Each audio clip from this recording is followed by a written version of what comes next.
So Samruddhi, good evening. On the behalf of Sigma Science Academy, I welcome you for this demo session. Okay. In this demo session, we will be doing a very basic topic of biology that you might have done as you are from CBSE background. You might have done this in 8th or ninth standard.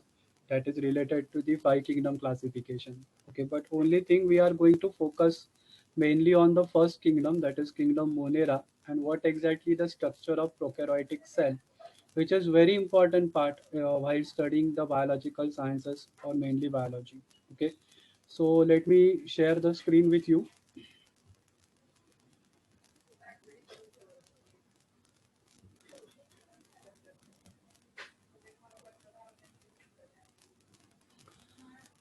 So Sigma, on the behalf of Sigma Science Academy, over here I welcome you all. Myself, Dr. Amol Mari, and this is my profile. Okay, I have done my doctorate in biotech from Institute of Chemical Technology, formerly UDCT. I am also an educational and career counselor, and total 10 years of teaching experience in biology, including CET and NEET. I also guided more than 2,000 students for several medicine and mainly the basic sciences courses. Okay. So as I told you, we are going to discuss a very basic point or basic chapter rather from our NCRT syllabus. This is the chapter number 2, biological classification, and very initial part of the chapter that is related to the classification or mainly the five kingdom classification. So feel free to ask me any particular question, any doubt. Okay, everything should be clear in your mind, and the understanding will be there. So the chapter starts with the classification. Okay, it is the arrangement of organism or group of organism in a distinct category in accordance with a particular and well-established plan. So the question that comes in our mind, why classification is required? Okay, and the answer to that question is very simple. As you all know, as you must be knowing, there are around 1.7 to 1.8 million species, okay, living things that we can say in this world, and it is very difficult to remember their names, to understand them, to remember them, to study them. So we need a certain scientific procedure or a scientific thing with which we can name them, we can remember them, and we can also study them. Whenever we say living organisms, okay, living organisms means right from a simple bacteria to the highly evolved organism that is us, that is humans. So we have to consider each and every, and obviously plants. So we are going to consider them in this particular classification system, and mainly based upon similarities and differences, we are going to classify them in each and every particular group. Okay, so classification, a very simple definition, we are arranging those particular organism into a several distinct categories. If we go back into the history, okay, maybe 2000, 3000 years back, the classification was started by this particular person, that is Aristotle. Okay, Aristotle has immensely contributed not only to the philosophy but also towards the science. So Aristotle mainly started with this particular classification. He divided the plants into herbs, shrubs, and trees, depending upon the length of those particular plants. Okay, and animals he has divided on the basis of whether the particular animals are having red blood or colorless blood. Okay, as we all know, the color of the blood is due to the pigment that is present, that is hemoglobin. So he has just divided those particular animals based upon those who are having RBC, those who don't have RBC. Later on, you can see the person Carolus Linnaeus. Okay, he divided the living things into two kingdoms, mainly plants and animals. And Carolus Linnaeus, we considered him as a father of taxonomy, or the typically the father of classification. And ultimate, the five kingdom classification that we are going to see today and which is widely accepted all over the world was given by Robert Whittaker.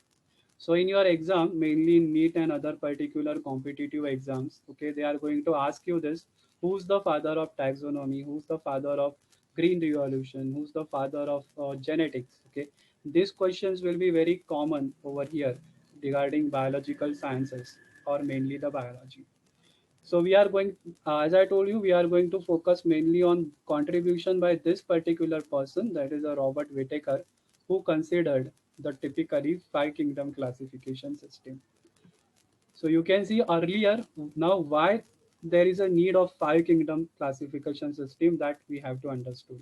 So earlier the Linnaeus, who considered as a two kingdoms, that is plant and animalia, he has just divided them on the basis of those three different properties. Plants he considered as a autotrophs. I hope you know the meaning of autotrophs. Okay, can you tell me roughly what exactly the autotrophs are? Any rough definition. We are not here for any exam or something like that.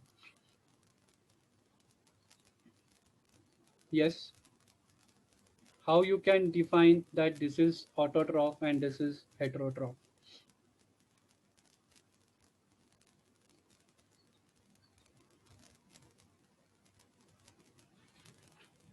Yes, Amruti, are you there?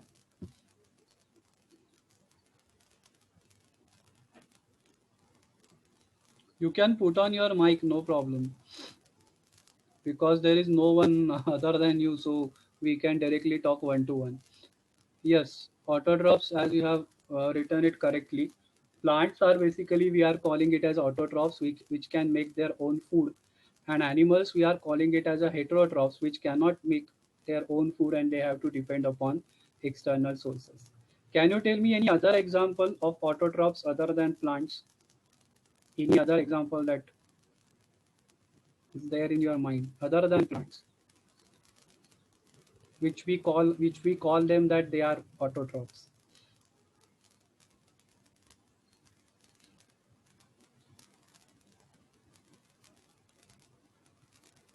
From your ninth NCRT, from your 10th NCRT, can you think any example that other than green plants we can say that those, yes, those are autotrophs? Yes, can you recollect those? Yeah, it's okay. If you recollect in autotrophs, okay, green plants, obviously those are the autotrophs, but other than green plants, if you can recollect cyanobacteria, blue green algae, non-stalk oscillatoria, they have that particular chloroplast, as we have discussed in, you might have done that part in 10th NCRT like processes. Okay, so over there, the autotrophs or who are going to perform the photosynthesis other than green plants will be our cyanobacteria, and mainly our third example, that is Euglena. Okay, it is a member of kingdom Protist, amoeba, paramecium, and all those category. So remember, these are the very basic examples, and in your need, if at all you are preparing for the need, these things are very much required, and they will ask you such kind of questions in your NEET exam. So autotrophs, mainly we are calling them that they have a cell wall and mainly they do not move. And animals, we are calling them as a heterotroph. You might have studied three different examples: amoeba, fungi, and mainly certain parasites. So in heterotrophs also we have a different categories and different groups. Animals, we all know they don't have any cell wall, but they can move from one place to another. And later on, as scientists have followed this particular two kingdom classification system, they have faced lot of problems. There was many confusion over there. Why there was a confusion? Because prokaryotes and eukaryotes both have them grouped together.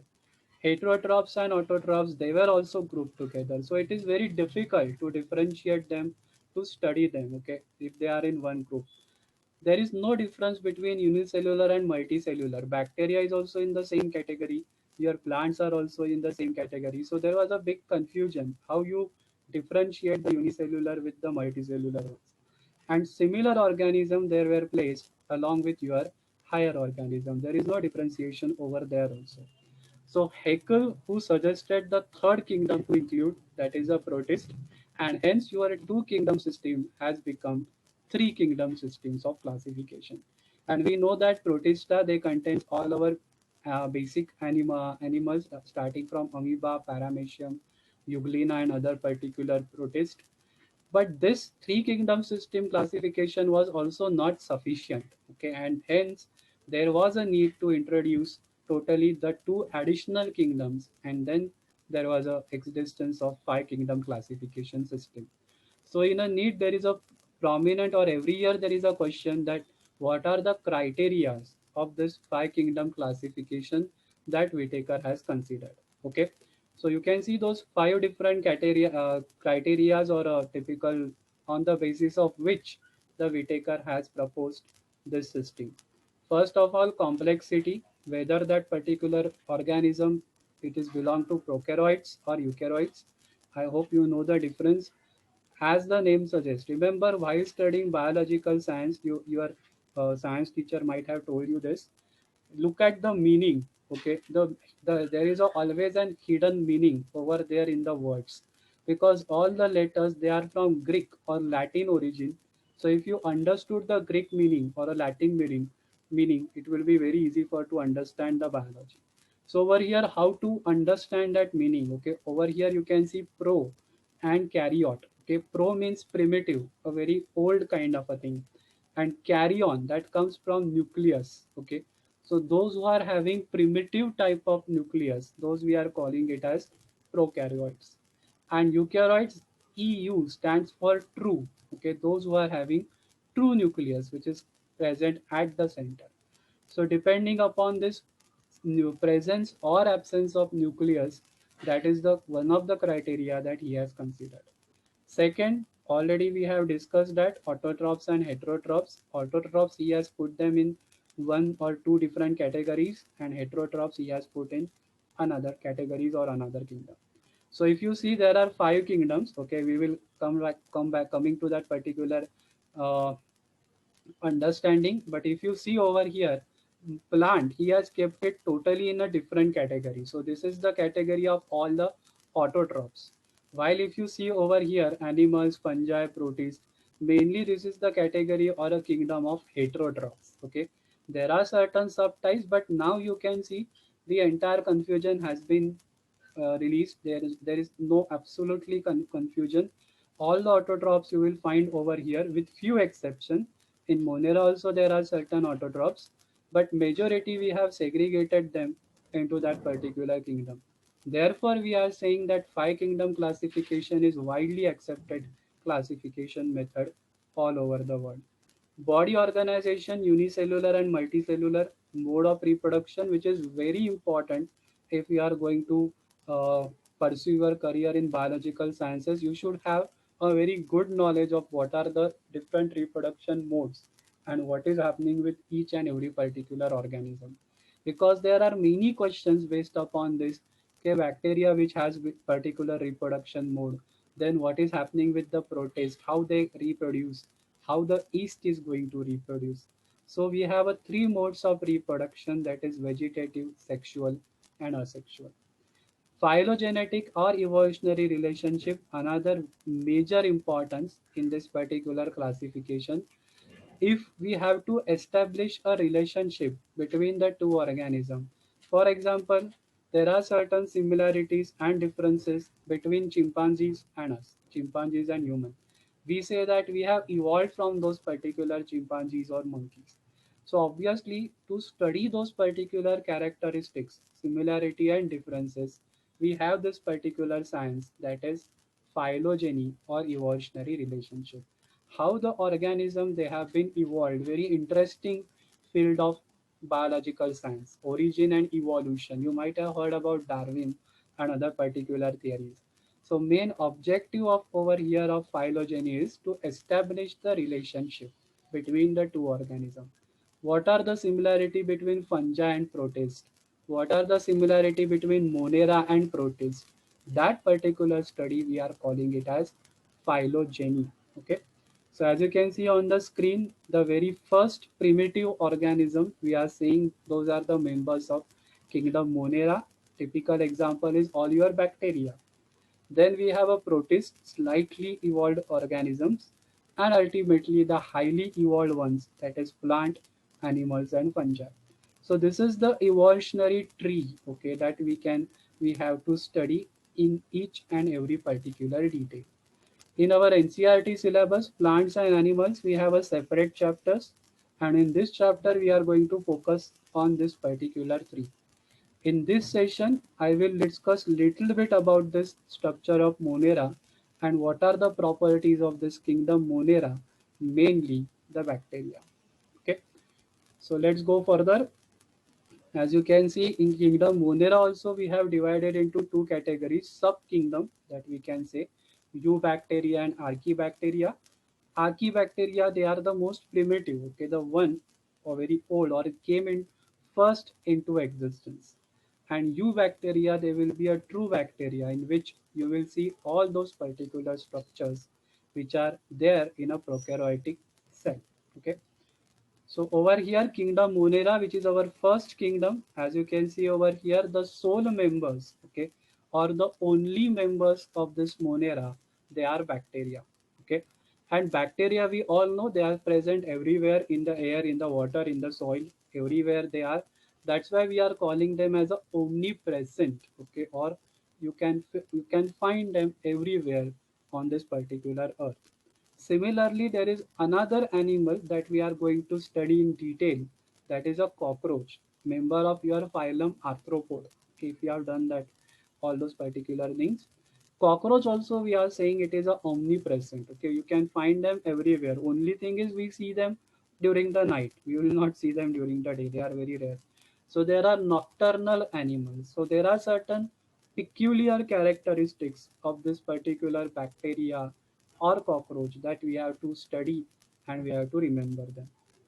Then we are saying microscopic. Okay, as the name suggests, micro means very small. Okay, you cannot see them by your naked eyes. You require a microscope. Okay, or a particular magnifying lens in order to observe them. Primitive, as I said, the first living things that came into the existence, they were the bacteria. Hence, we are saying that bacteria, they are primitive. And prokaryotic, we have discussed this, it is a primitive type of nucleus.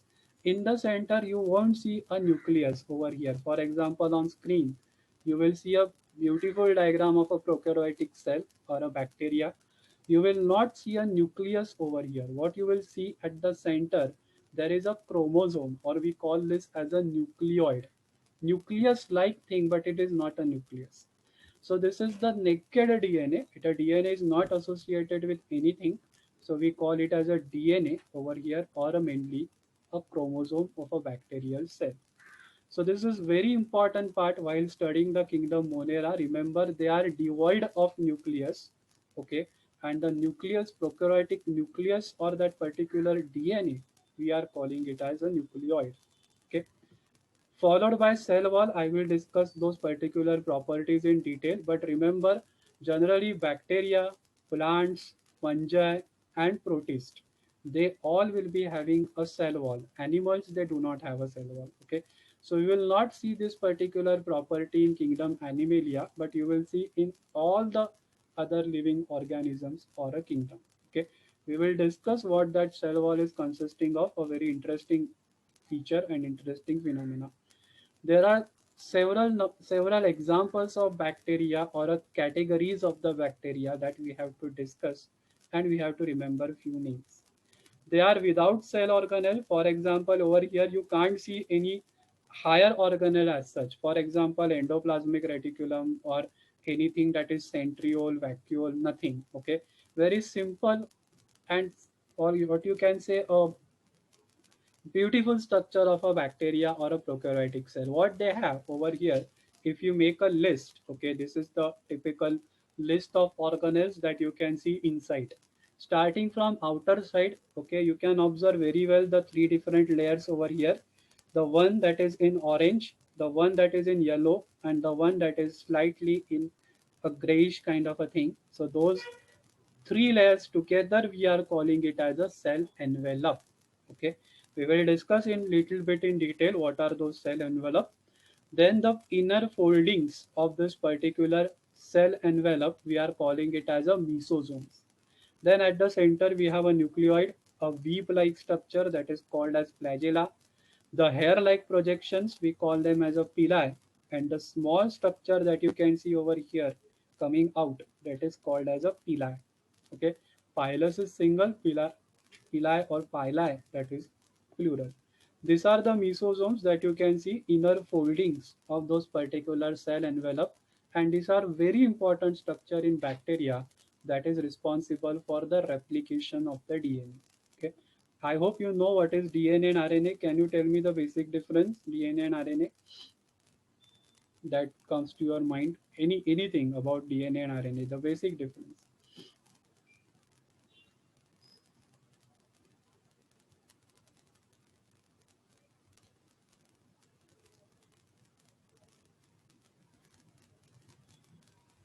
The basic difference that you can think about a DNA and RNA or accordingly, because that is very important while studying the structure of prokaryotic and eukaryotic cell. The DNA which is there in eukaryote, it is totally different. It is a helical DNA, Watson and Crick wala DNA. But the DNA, if you see over here in prokaryotic cell or a bacteria, it is the circular one. It is not the double helix. Okay. So these are very few important points, very small points, okay, on which you can expect a particular question in your NEET exam or mainly in your board exam. So over here, DNA, RNA, a very basic difference. Okay, if you can ask me or for any particular person, okay, the DNA is basically a double helix. Okay, it is a double stranded. And if you see RNA, mRNA, rRNA, tRNA, okay, they all have different structure, but they are single stranded molecules. That is a basic difference. Then we have a multiple difference related to the nucleotides, nucleosides, and other particular thing. But this is the basic difference that you can think about while studying your DNA and RNA. Okay. So over here, understanding the prokaryotic cell or a structure, cell envelope, as I said, there are three layers in the cell envelope. Okay. The outer one that we call it as a glycocalyx. Okay. The name is glycocalyx. And in certain bacteria, it is a very smooth layer. And in certain bacteria, it is a rough layer. So depending upon the nature of glycocalyx, okay, the outer orange color layer, okay, that's we are talking about. We can call that particular bacteria as a smooth bacteria or a rough bacteria. Okay. The middle yellowish thing that you can see over here, that is the layer called as a cell wall. Okay. Remember, we have discussed that particular cell wall over here. It is, remember, it is not present in animal cell. Other, all the four kingdoms you can see the cell wall. Only the nature of cell wall will be different in each kingdom. पंजामध्ये वेगळा असेल, maybe protists have different, and maybe in plant it is different. But the cell wall that is present over here in Monera, okay, or bacteria, they are made up of peptidoglycan and murin. Okay, peptidoglycan and murin, they are nothing but the combination or a polymer of your carbohydrates and proteins, or mainly sugars and amino acids. Peptidoglycan is little bit tight layer. Okay, it is very much what you can say a very rigid layer. Easily it cannot be broken down. But murin is a very loosely associated layer which you can break down easily. And based upon this nature of cell wall, you can define or you can categorize the bacteria into two different types. That is a gram positive and gram negative. So we have a staining procedures over here. We use different stain coloring reagents because cells, they are definitely colorless. So how you are going to differentiate them? Okay, we need certain differentiating agents, and those are nothing but your staining reagents. So over here we are using different stains, as you can see over here, crystal violet, iodine and all. And if you are going to pursue your career in biological science, mainly microbiology, other thing, this will be your first practical at the higher studies, identifying a bacteria whether it belongs to gram positive or gram negative category. Remember the colors over here at after doing all this particular staining procedure.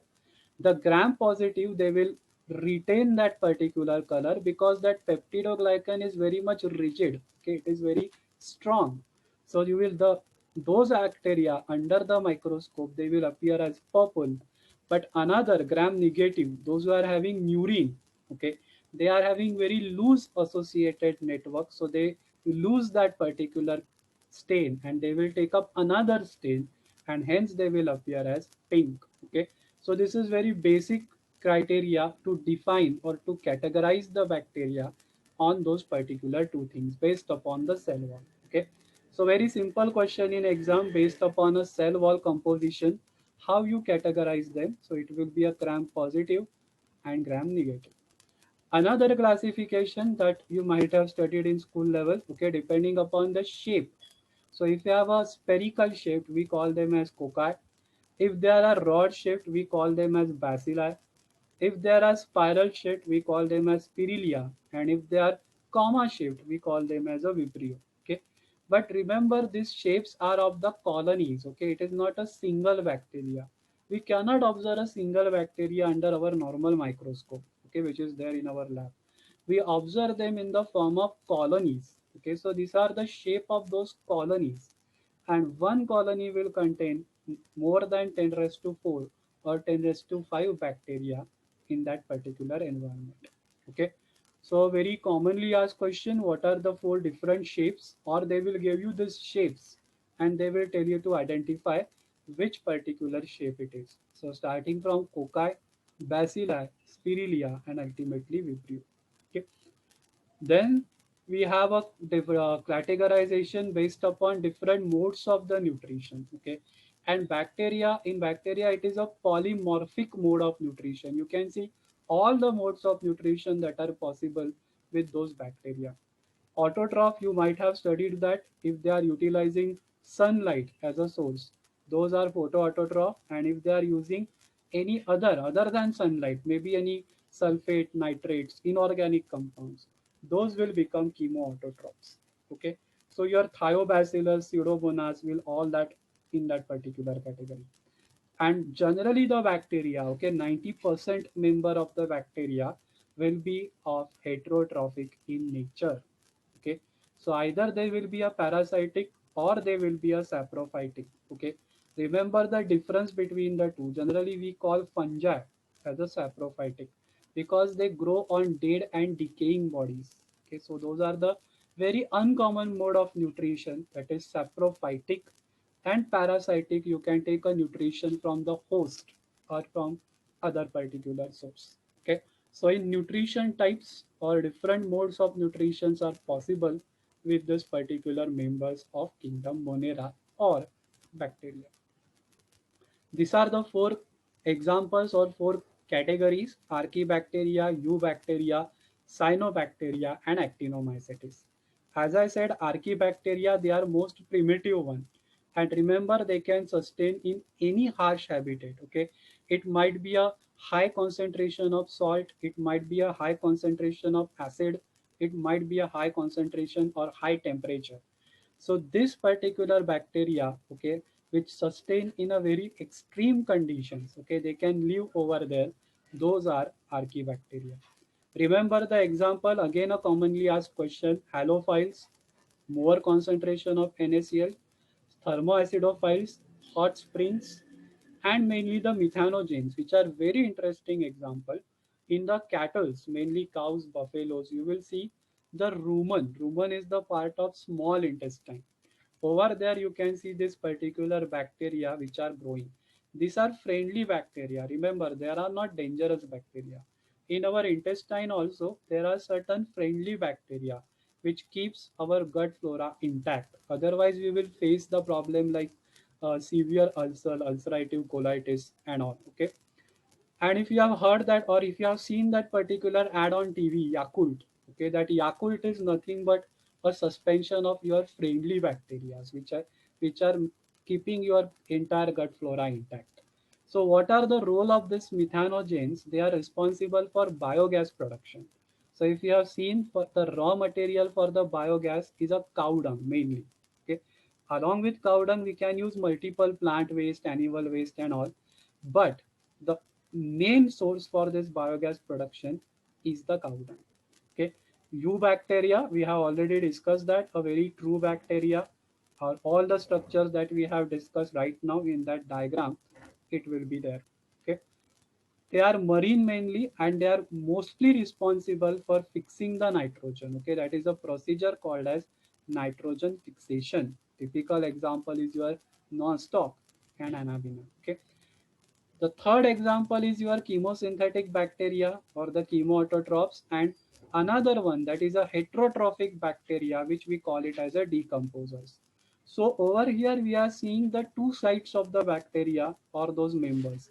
There is a useful side also and there is a dangerous side also. We know that Certain bacteria, they can cause disease. Okay, so cholera, TB, and all. But certain bacteria, they are very important in making our daily household products. For example, making curd from the milk, very simple fermentation procedure, making antibiotics, doing the nitrogen fixation. All these examples we are going to study in our 11th and 12th syllabus. Right now, we have just mentioned their names, but we have a detailed mechanism how the nitrogen fixation is going to take place, how the curd is going to make. Okay, making curd is nothing but it is a fermentation. Okay, it is a converting your lactose into lactic acid. Mycoplasma, remember the last example, which doesn't have any cell wall. Okay, along with the animal, this is only example mycoplasma which doesn't have a cell wall, and they are very smallest living cell, small as compared to your virus. Okay, virus and mycoplasma almost they are of same size. So these are the three modes of reproduction that is possible in bacteria: vegetative, asexual, and asexual. Sexual generally very uncommon mode in bacteria, but that sexual reproduction is possible with help of that pili. Okay, the structure that we have seen in that particular diagram. So two bacteria, they can come together and the genetic exchange will take place with this particular pili. Asexual reproduction generally will be taken place by this endospore, okay, or spores formation. And vegetative will be by binary fission. Okay, bi means two. They will make exactly identical two daughter cell by dividing the by dividing nucleus first and then the cytoplasm. Okay, so these are the very common modes of reproduction, that is vegetative and asexual. And sexual, we are saying a kind of a uncommon mode that is there in bacteria. So while studying each and every particular kingdom, we have to understand what are the modes of reproduction through which they are going to reproduce. Okay, protista we all know, amoeba, paramecium. Because time is very less, so I am not going detail into it. So all those examples will be there. Fungi, we will be having four different examples as you can see on the screen: Phycomycetes, Ascomycetes, Basidiomycetes, and Deuteromycetes. Ultimately, we have a last kingdom, the two kingdoms which we are going to study separately in those particular chapters: Kingdom Plantae and Kingdom Animalia. Okay, so I hope we are just running up short of time. Okay, only 2 minutes are there. So let me just tell you what we are offering over here. Okay, in Sigma Science Academy, if you join the batch, we have online as well as offline classroom sessions. Offline will start whenever we get admission. We have all the boards, okay, plus mathematics, physics, chemistry, and biology. Biology will be taken by me entirely in detail. And we have a special step up NEET 2023 course, which is starting from the next month. Okay, we are starting that early because there are a lot of things that we have to cover up on this particular session. And we have this particular syllabus that we are going to cover up. All those total 48 chapters are there in biology, 11th and 12th combined. And ultimately the learning and teaching tools. We are the only class we are taking the help of Google Classroom. Everything on a single platform. You will see the presentation, assignments, and everything. Study material and DPPs will be provided, and there will be an online periodic test which we are conducting on our app. So over here a little bit information about the class and the syllabus and topics that we are going to cover up. Mostly we are starting our batch in May by this particular 1st June. Okay, 2 days will be there for our regular syllabus, and we are focusing more on NEET. Okay, that is for 3 days. So accordingly we will be planning those particular batches. Okay. So with this, we will stop over here. Thank you so much for the joining. Anything that you would like to know about NEET or other exams, you are feel free to ask us. Either call Bhushan sir or directly you can call me. Okay. Thank you, Samruddhi, for the joining. We will end up the session over here. Okay. Thank you so much and take care.